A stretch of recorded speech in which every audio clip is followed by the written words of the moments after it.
Wait, question first. I love my So I really like the golf cart, the tourists on the golf cart. And I thought I saw your name as Barbara from Ohio. Was that Catherine? Catherine? Ohio. Yes, the horny tourist. Yes. So that's where I want to start. Oh God! How much did you enjoy jumping in front of the camera? I actually don't love being on camera, but we were in a desperate situation. We were in Tuscany, and we needed an actress who kind of got the Midwestern vibe. Mm-hmm. So I was forced, and then I said, if I'm going to do this, I need Will to be on the other side of the monitor, giving me thoughts.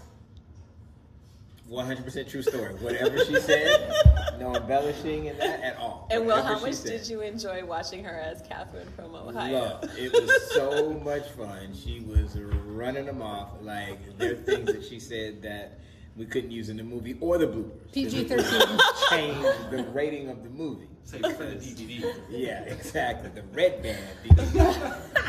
It was good. It was fun. I love that. Yeah. You gotta have fun like that. You don't look. Definitely. There's a lot of internet chatter right now about just this.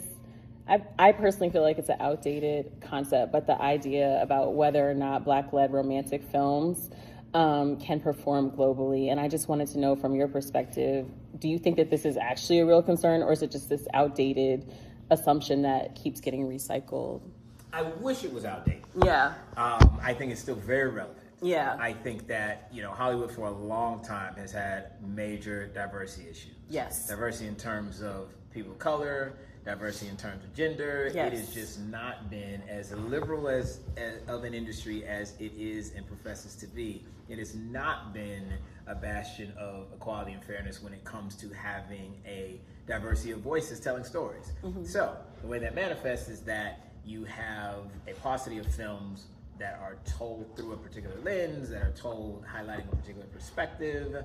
And so every time there is a film that has an opportunity to do that, folks like myself who have made that a priority in my career, we celebrate. We celebrate the opportunity. And it's not something that's just specific to this movie. I mean, we celebrated when Sinners came out. And broke the bank and broke the awards. Like, it did all the things. I couldn't be happier for that whole entire team. Yeah. And certainly, Ryan and Mike B, who I know. With this, it's interesting because we're in a genre that has not been in the theatrical marketplace for a while. Mm-hmm. And, so Hollywood's making less of those. And so by very definition, proportionally, they're making even less of those that are led by Black characters. Mm-hmm. There's an opportunity here. Audiences absolutely have a say in it. I try to remind people all the time, Hollywood, as much as we like to think that they're out there doing things because it feels right, social justice, this is what we should do. We want to go out and make a statement. No, not the case. Write it down. Will Packer said they're making it because there's an economic imperative. These are media companies, it's an industry, and they're trying to make money.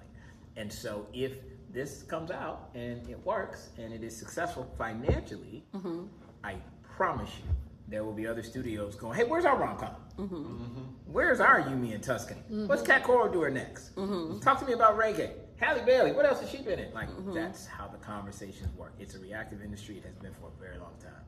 But I do think you hit the nail on the head with the idea of the recycled conversation. Yes. Because the rom-com genre is perpetually kind of marginalized and it's acted as if it's dead, when really, if you go back to the beginning of cinema, there's always a great rom-com every generation. It's never died. Yeah. And so I think it's like on all of us too, journalists, to kind of say, look, it's this enduring genre that people love. People love to escape. Yeah. And when the right magic comes together, like, it's a great genre.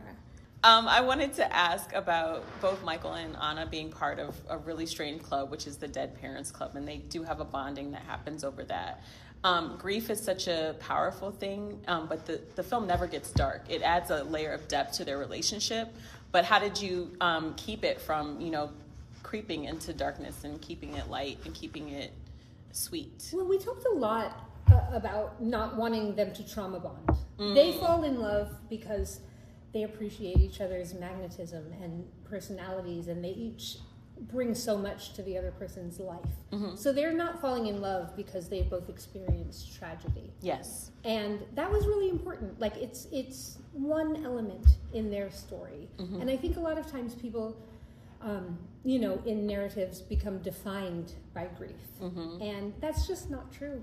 Everyone has experienced some kind of loss, some kind of grief, and your character is built by the way that you move through it and the way that you build resilience. And I love that both of those characters have built very different lives, but they do have an amazing resilience. Beautiful.